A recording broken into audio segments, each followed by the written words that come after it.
CPI inicia trabalhos e convoca 10 presidentes do INSS. E você vai ver também.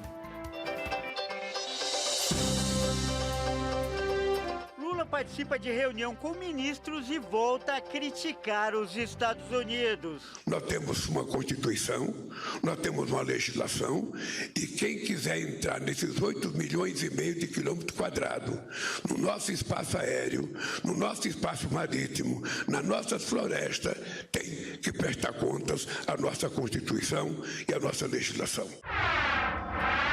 Trump demite diretora do Banco Central norte-americano, mas ela diz que não vai deixar o cargo. Justiça do Rio Grande do Sul diminui pena de acusados por incêndio na Boate Kiss. E ainda, tentativa de assalto a ônibus no Rio de Janeiro acaba em pancadaria. Tudo isso você confere a partir de agora no Jornal das 18h30.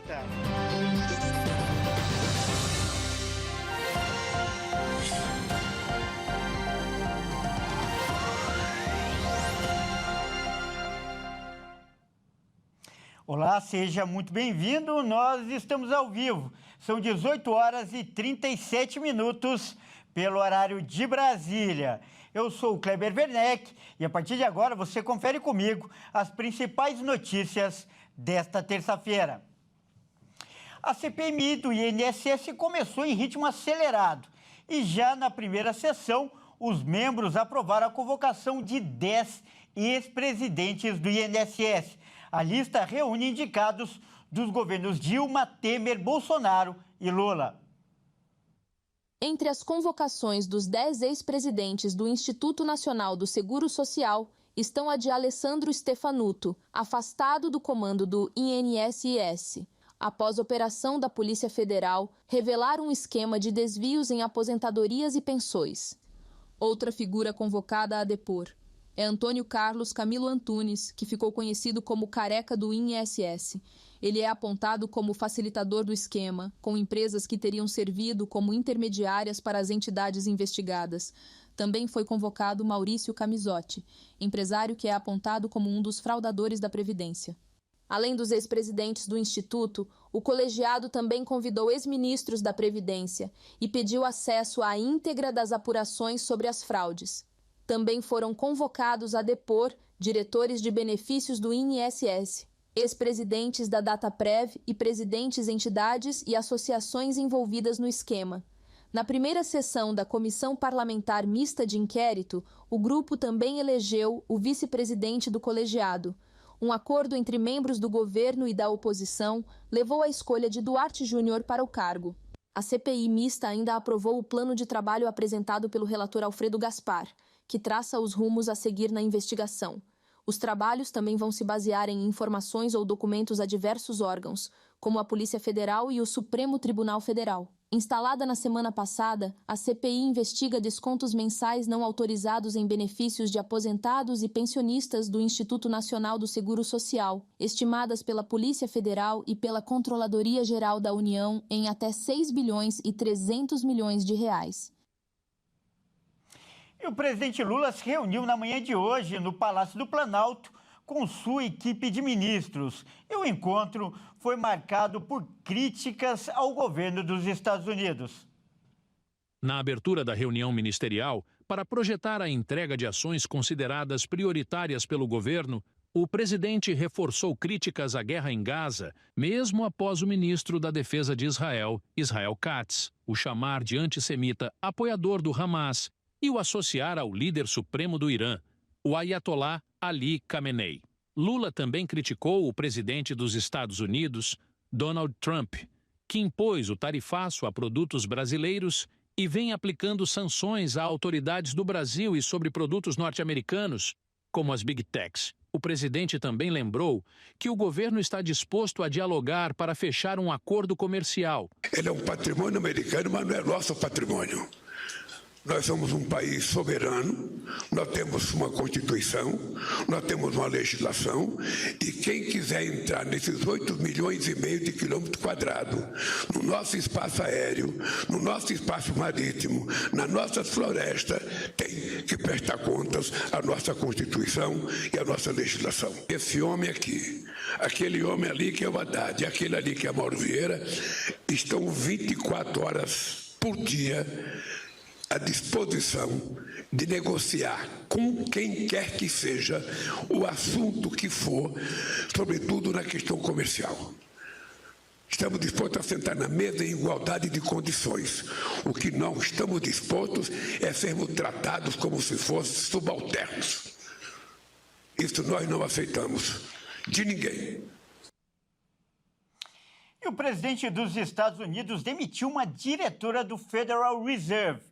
A instituição equivale ao nosso Banco Central. O caso tem tomado repercussão mundial. E a diretora, por sua vez, se recusou a deixar o cargo e disse que a demissão é ilegal.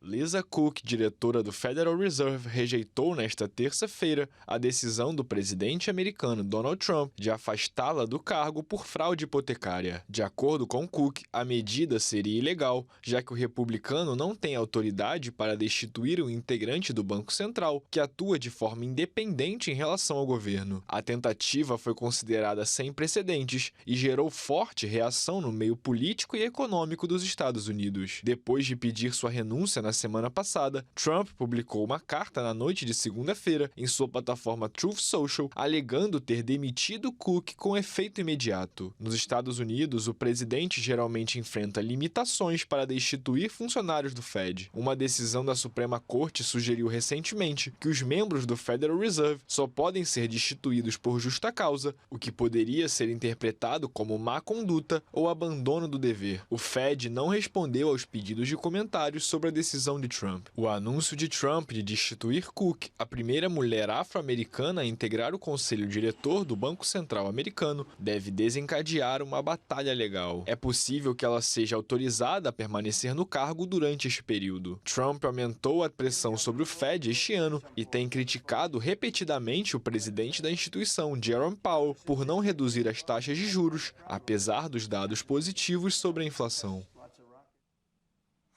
E a Defensoria Pública do Mato Grosso do Sul entrou com uma ação para obrigar os médicos a digitarem as receitas para os pacientes. A preocupação é evitar que a dificuldade para entender a letra possa atrapalhar o tratamento. Veja agora os detalhes com a Elisa Lorini. Vamos acompanhar.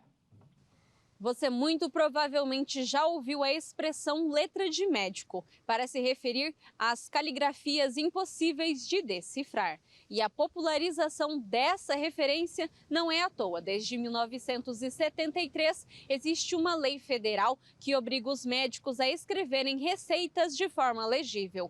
Mas nem todos cumprem essa legislação. São comuns as queixas de pacientes que não entendem quais remédios devem tomar ou como. E até farmacêuticos que não conseguem entregar medicações porque não entenderam o que estava escrito na receita. Os casos ainda extrapolam os serviços de saúde, já que a caligrafia dos profissionais também já chegou a dar trabalho até para servidores da Defensoria Pública, que não conseguiam entender o que estava nas receitas para ajudar a solucionar os problemas de quem estava em busca de apoio jurídico. Diante disso, o órgão propôs uma ação civil pública como medida para fazer cumprir uma lei estadual que determina que a expedição de receitas médicas e odontológicas devem ser digitadas em computadores e entregues impressas aos usuários. Essa legislação aqui no estado também é antiga, do ano de 2008. A ação da Defensoria teve início em 2014, com o primeiro parecer favorável da Justiça em 2023. A Prefeitura de Campo Grande chegou a recorrer, alegando ser inconstitucional. Mas agora, o Tribunal de Justiça de Mato Grosso do Sul confirmou a constitucionalidade e todos os estabelecimentos de saúde do estado devem se adequar ou podem ser acionados. Essa lei é de 2008 e até 2014 não havia sido colocada em prática, né? Então, nós optamos por propor uma ação coletiva, uma ação civil pública, voltada a obrigar as empresas de medicação, de médicos, os médicos em si, a efetivamente colocar em prática essa questão da receita digitada e impressa, né, para facilitar a vida das pessoas, a nossa também, que nós usamos também para propor ações, enfim, para que seja cumprida a lei. A Defensoria da Saúde está pronta, eu entendo que é a que tem competência para esse tipo de conduta, e se aparecer, ela vai notificar o profissional ou a empresa, seja uma empresa pública ou empresa particular, e dizer, olha, vocês não estão cumprindo essa decisão judicial, precisa cumprir. Se houver uma renitência, aí nós vamos partir para uma execução da sentença, né, contra essas pessoas. Além de infringir a legislação, o médico que receitar, atestar ou emitir laudos de forma secreta ou ilegível ainda está ferindo o Código de Ética Médica. Os profissionais também não podem assinar folhas em branco de receituários, atestados ou laudos e nem entregar os documentos sem identificação do número do registro no Conselho Regional de Medicina. E veja a seguir, acusados por incêndio na Boate Kiss têm pena diminuída. E ainda, tentativa de assalto a ônibus no Rio de Janeiro acaba em pancadaria. Nós voltamos já.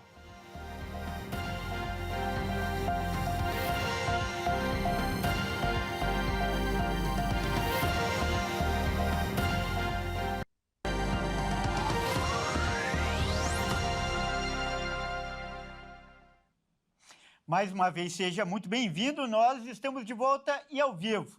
São 18 horas e 49 minutos pelo horário de Brasília.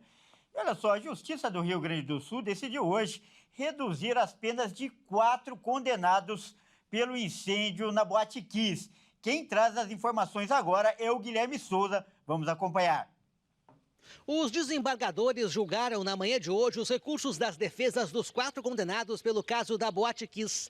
As defesas pediam a anulação do júri de 2021, o que poderia levar a um novo julgamento. Mas a decisão foi unânime. O júri está mantido. As penas, no entanto, foram reduzidas.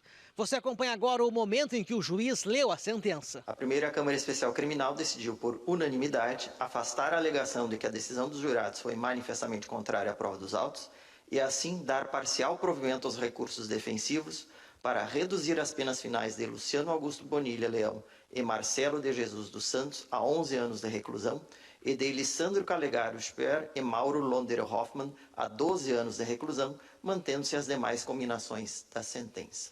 Com isso, dou por encerrado este julgamento, essa sessão extraordinária da primeira Câmara Especial Criminal, de 26 de agosto de 2025. Com essa decisão, os 4 condenados seguem presos, mas ainda cabe recurso. A tragédia da Boate Kiss aconteceu em janeiro de 2013, em Santa Maria, na região central do Rio Grande do Sul. O incêndio deixou 242 mortos e mais de 600 feridos. Quase 13 anos depois, o caso continua sendo a maior tragédia do estado gaúcho. E agora você vai ver imagens de uma pancadaria que aconteceu dentro de um ônibus no Rio de Janeiro. Um homem tentou assaltar o veículo, mas o motorista reagiu. Veja com o Anderson Nascimento agora. O motorista reagiu a um assalto dentro de um ônibus e entrou em luta corporal com o criminoso na noite do último domingo em Nova Iguaçu, na Baixada Fluminense. Durante a briga, o coletivo perdeu o controle e bateu em um poste. O caso aconteceu por volta das 9 da noite, na altura do bairro Jardim Alvorada. O coletivo da linha 120T da empresa Transportes Flores fazia o trajeto Duque de Caxias-Itaguaí, quando tudo aconteceu. As câmeras de segurança interna do ônibus filmaram a ação. O assaltante entra no ônibus e coloca a mão por baixo da blusa, simulando estar armado. Ele aborda o motorista e abre a caixa, onde fica o dinheiro da passagem. Em seguida, tenta pegar o dinheiro do bolso do condutor, que acaba reagindo. O motorista chega a morder o braço do criminoso e inicia uma série de agressões. Ele larga o volante e parte para cima do assaltante com socos. Os passageiros também reagem. A briga fez com que o motorista perdesse o controle do veículo e batesse em um poste na estrada de Madureira. Após o acidente, os passageiros desceram pela porta traseira e acionaram a polícia militar, que chegou rapidamente ao local. O criminoso foi preso em flagrante e encaminhado ao Hospital da Posse, onde recebeu atendimento médico. Em seguida, foi levado para a delegacia de Nova Iguaçu, onde permaneceu detido e à disposição da Justiça.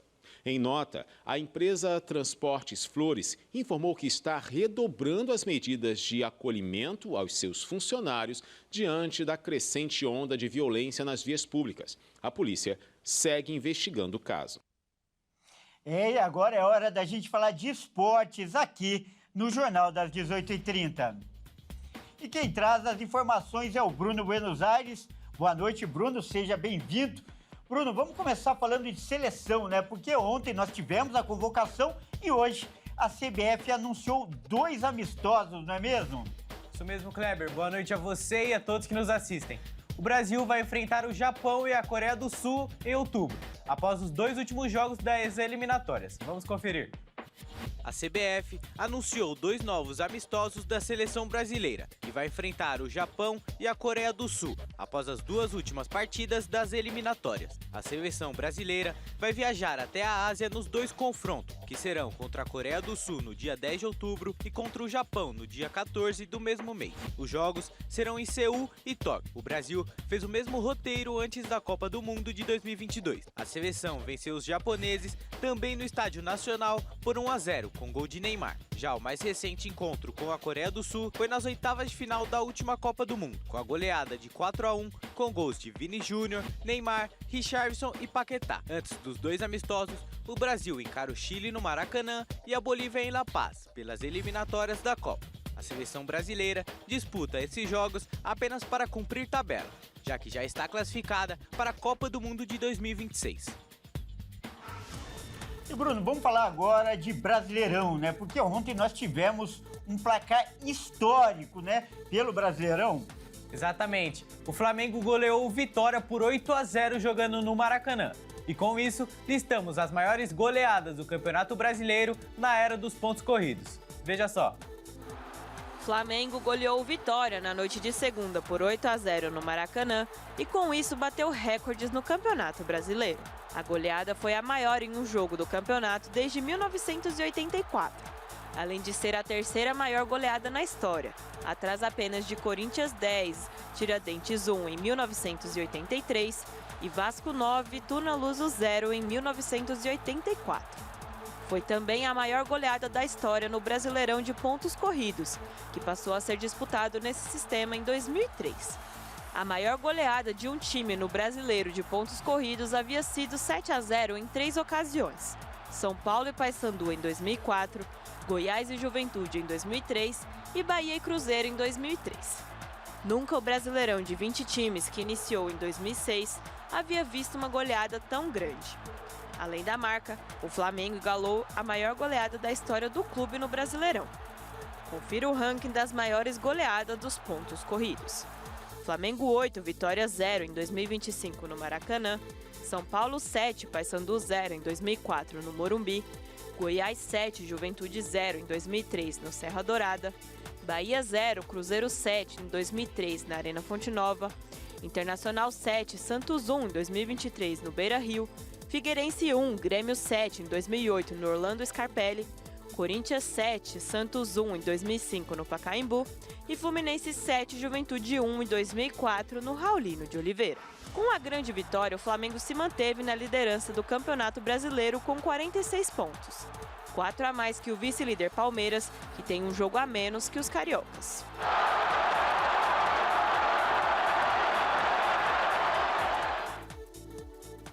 Bom, então é isso, Kleber. Eu fico por aqui. Um abraço a você e a todos que nos assistem. Até mais. Muito obrigado pelas informações, Bruno, e até mais. Bom, isso aí, o Jornal das 18h30 também fica por aqui. Eu agradeço demais a sua companhia, uma ótima noite e até amanhã.